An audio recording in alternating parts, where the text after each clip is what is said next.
Setelah resmi menjadi suami istri, Anupama merasa canggung sekaligus tersipu malu saat mendengar rencana bulan madu yang telah disiapkan oleh Anuj.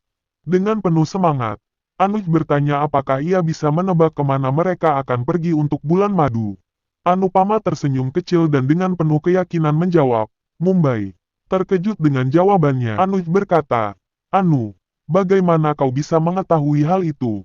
Dengan suara lembut, Anupama menjelaskan bahwa Mumbai adalah kota yang penuh kenangan bagi mereka berdua. Tempat di mana mereka pernah menghabiskan waktu bersama dan menciptakan banyak momen indah. Mendengar hal itu, Anuj tersenyum dan mengakui bahwa awalnya ia memang berniat untuk memesan perjalanan ke Mumbai. Namun, ia kemudian mendapatkan kejutan dari saudara sepupunya, Ankush, serta istri Ankush, yang mengirimkan hadiah perjalanan sebagai tanda kasih sayang mereka. Anuj teringat bahwa ia pernah menyebutkan soal perjalanan ini kepada Anupama sebelumnya. Anupama pun menjelaskan bahwa sebenarnya ia ingin mengundang mereka ke pernikahan mereka. Anuj mengatakan, awalnya Ankush dan Barha berencana memberikan hadiah berupa perjalanan ke luar negeri. Tetapi karena komitmen pekerjaan serta keberadaan GK di rumah, maka aku lebih memilih perjalanan ke Mumbai. Anupama pun tersipu malu mendengar perkataan Anuj, dan bergegas pergi. Setelah beberapa waktu, saat sedang bersiap untuk berangkat ke Mumbai, Anuj memperhatikan bahwa Anupama tampak gelisah, karena ia dapat melihat bahwa istrinya masih merasa khawatir dengan keadaan keluarga Shah, terutama kondisi kesehatan ayahnya. Dengan penuh perhatian, Anuj menawarkan solusi dengan mengatakan, Anu, jika kau masih merasa khawatir dengan ayah, maka kita bisa pergi menemuinya sekarang. Aku tidak ingin kau merasa terbebani. Jika perlu, kita bisa menunda atau bahkan membatalkan perjalanan ini. Namun, Anupama justru merasa bersalah. Dengan suara lirih dan mata berkaca-kaca, Anupama pun berkata, mengapa seorang wanita selalu harus terbagi antara rumah orang tuanya dan rumah mertuanya? Anuj menatap Anupama dengan penuh pengertian, dan mengatakan, kau tidak harus merasa seperti itu, Anu. Kau tidak harus memilih salah satu. Jika kau ingin pergi menemui ayah, maka kita bisa pergi sekarang. Meskipun tergoda dengan tawaran itu, Anupama teringat nasihat ibunya, Kanta, yang selalu mengingatkannya untuk tidak membiarkan hubungan masa lalunya merusak kebahagiaan yang baru ia bangun bersama Anuj. Dengan penuh keyakinan, Anupama meminta maaf kepada Anuj. Dengan berkata, aku hanya ingin menjadi ibu yang baik, anak yang berbakti, dan juga istri yang penuh kasih sayang. Anuj tersenyum dan memegang tangan Anupama dengan erat, dan mengatakan, Anu, kau sudah menjadi semuanya. Sementara itu, di rumah keluarga Shah, Lila, Samar, Toshu, dan Paki menunggu dengan cemas kepulangan ayah Vantaj dan Vanraj dari kunjungan mereka ke dokter. Saat akhirnya mereka pun tiba, semua orang menatap mereka penuh harap. Vanraj akhirnya berbicara dengan memberitahu semua orang bahwa dokter telah mengonfirmasi bahwa operasi Hasmuh dapat dilakukan setelah mereka kembali ke Ahmedabad.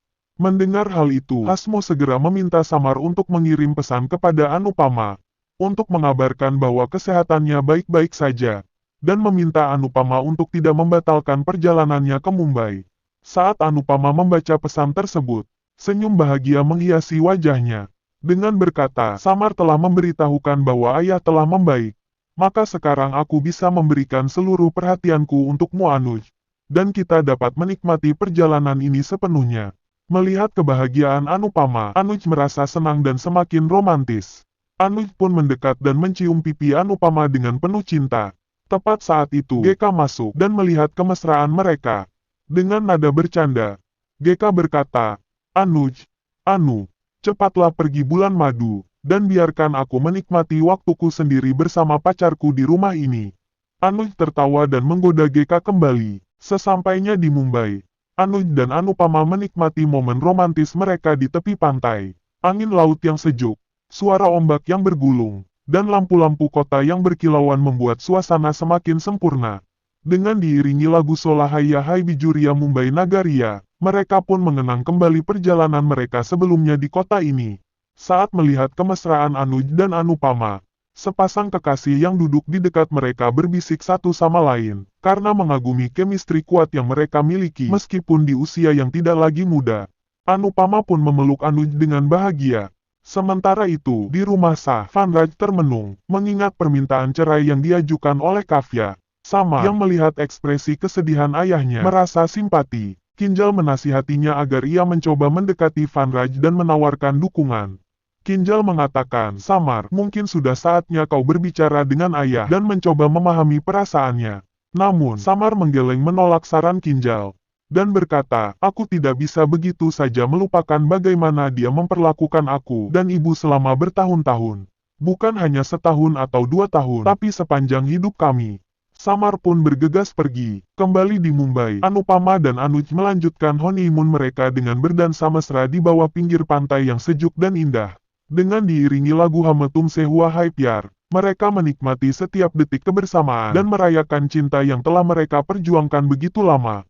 Di dapur rumah keluarga Shah, Lila tampak kesulitan memotong ketumbar. Melihat hal tersebut, Kinjal dengan sigap menghampiri dan menunjukkan cara yang lebih mudah. Lila terkejut dengan teknik yang diajarkan Kinjal. Dengan mata berbinar, ia pun tersenyum dan berkata, dulu kami menghabiskan separuh hidup hanya untuk memotong ketumbar dan sayuran. Tapi sekarang, kau membuat semuanya terasa lebih sederhana. Mendengar pujian itu, Kinjal tertawa kecil. Ia senang bisa membantu dan membuat pekerjaan rumah tangga menjadi lebih ringan bagi Lila. Sambil terus berbicara, Lila tiba-tiba teringat kenangan masa lalu saat pertama kali Toshu lahir. Matanya menerawang, dan Lila pun berkata, saat Anupama kembali dari perjalanan bulan madunya, aku ingin mengadakan pesta perayaan untuk menyambut kelahiran cicitku. Kinjal tersenyum mendengar rencana tersebut. Namun, di tengah perbincangan, Lila mulai menunjukkan ekspresi gelisah. Ia merasa ada sesuatu yang mengganggu pikirannya. Dengan nada khawatir, Lila bergumam, Anupama selalu menjalankan tanggung jawabnya dengan baik. Tetapi Kavya sangat berbeda dengan Anu. Aku semakin takut bahwa sesuatu yang buruk akan terjadi pada keluarga ini. Kinjal terkejut mendengar ucapan Lila. Malam harinya, di sebuah hotel mewah di Mumbai, Anupama memasuki kamar yang telah didekorasi dengan indah. Anupama terdiam sesaat, lalu wajahnya mulai memerah karena ia merasa malu melihat kejutan manis dari Anuj. Melihat reaksi istrinya, Anuj tersenyum jahil dan menggoda dengan berkata, hentikan itu Anu. Katakan padaku, apa yang sedang kau pikirkan sekarang? Anupama, yang masih terpesona dengan suasana kamar, mengambil sebungkus keripik kentang dan mulai menikmatinya. Dengan polosnya, Anu pun memberitahu Anuj bahwa ia merasa bosan, dan meminta Anuj untuk menghibur dirinya. Anuj tertawa kecil, dan mengatakan, Anu, hiburan seperti apa yang kau inginkan dariku? Anupama pun memperingatkan Anuj untuk melakukan apapun, kecuali berpuisi untuknya. Anuj yang mendengar perkataan Anupama segera berpura-pura kesal dan bergumam, kau tahu betul Anu, kalau aku hanya bisa melakukan hal itu. Tanpa menunggu lebih lama, Anuj mencoba menarik tangan Anupama dan mengajaknya berdansa. Namun, Anupama menggelengkan kepalanya untuk menolak permintaan Anuj. Anuj berkata, Anu, aku mohon kepadamu, karena aku tidak ingin bulan madu kita ini menjadi rusak karena perilaku anehmu. Dengan wajah pura-pura marah, Anupama pun memalingkan wajahnya. Sementara Anuj hanya bisa tersenyum melihat tingkah istrinya yang menggemaskan. Di rumah keluarga Shah, Lila menggerutu tentang siapa yang akan memasak ketika semua orang dalam keadaan tidak sehat. Sama yang mendengar keluhan Lila segera mendekatinya dan mengatakan, Nek, siapa yang sedang sakit sekarang? Lila menghela napas dan menjelaskan kepada Samar bahwa Kinjal sedang demam, sementara Kavya sedang pergi jalan-jalan, dan lututku ini juga terasa sakit. Mendengar itu, Samar segera menenangkan neneknya, dengan berkata, Nek, jangan khawatir, aku sudah memesan makanan dari Bani Chow Home Delivery.